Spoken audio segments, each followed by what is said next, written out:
Alright, what is up YouTube? So for today's video, I found a pretty interesting story regarding the One Piece live action adaptation from Netflix. It's not anything crazy regarding season 2 or anything like that, but it was something that caught my attention and I thought was pretty cool and worth making a video about. So without further ado, let's get into it. Netflix's One Piece narrator reveals heartwarming reason for signing on to the live-action show. Ian McShane reveals the heartwarming story of how one family member convinced him to sign on to provide the narration for Netflix's One Piece. The fantasy show is an adaptation of Eiichiro Oda's beloved long-running manga that follows the adventures of Iñaki Godoy's Monkey D. Luffy, a young wannabe pirate who wants to write his name in history as the king of the pirates. McShane, known for his roles in Deadwood, American Gods, Game of Thrones, and the John Wick franchise, narrated a flashback to a key One Piece moment. While viewers await One Piece Season 2 going into production, McShane opened up to The Big Thing podcast about his small contribution to the Netflix show as the narrator of Gold Rogers, who was played by Michael Dorman,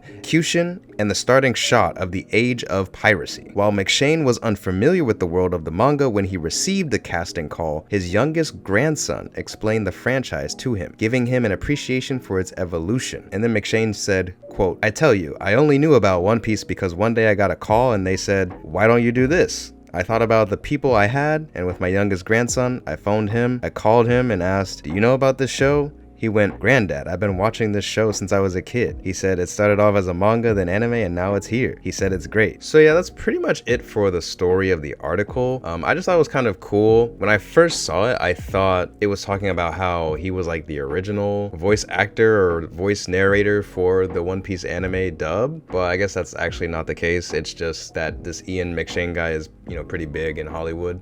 And he is, like as soon as I saw him, I was like, oh wait, yeah, I know that guy. He looks almost a little bit like Al Pacino, but yeah, I've definitely seen him around. I just thought it was kind of cool how someone who's pretty big in Hollywood hasn't really ever heard of one of the biggest anime and manga franchises of all time before like receiving a casting call to be a part of it. And then he hit up his family and his grandson was like, yo, how have you not heard of this? Like, hello? Like, are you dumb? Have you been living under a rock? And it's kind of cool because I just feel like that's just a sign that, this Hollywood mentality of like all these stars and everybody that are in Hollywood or like of the Hollywood mindset are seemingly starting to break out of that, or at the very least anime and these big anime properties are starting to break that mold and break into, all these people that are, into Hollywood essentially. And yeah, I just find that very interesting and kind of funny. So yeah, now we got all these big names and all these huge people in Hollywood going, anime. Wow, I've never heard of that actually. And their family members are putting them on like, yo. So I thought that was kind of cool. I also find it interesting because this guy actually played Blackbeard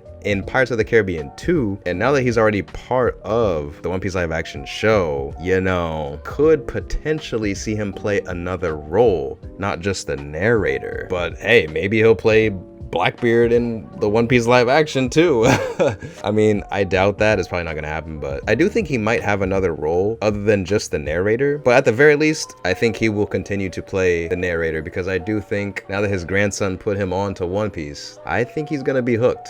No pun intended. But overall, I just think it's really cool to see, anime capture the hearts of more, because I'm a huge anime fan, obviously. That's why I talk about it. That's why I made this channel. I love anime and I want to see it do good. I want adaptations of it to be good. And that's all just because I love it. So to see more people love it and more people find it, it's just awesome. But that's pretty much all for this video. So if you did enjoy it, and if you also enjoy anime, and if you also want to see anime live action adaptations be done right, you should definitely subscribe to the channel because that is what we strive for here. And that's all we talk about. Basically, I cover news and updates of upcoming live action adaptations of anime, as well as talk about techniques and things we can do to better anime live action adaptations, because a lot of them are coming. So instead of just hating on them, jumping on the bandwagon, we might as well talk about how they can be done right? And me being a filmmaker, I just feel like, it's kind of my duty, my job to apply my filmmaking skills and knowledge to the betterment of anime live action, because I love anime, like I said. So yeah, that's just kind of what we do here. So I would really appreciate a like on the video as well as a subscription, because it is free. But yeah, that's gonna be it for this one. Thank you guys so much for watching. I really appreciate it, and I'll see y'all in the next video.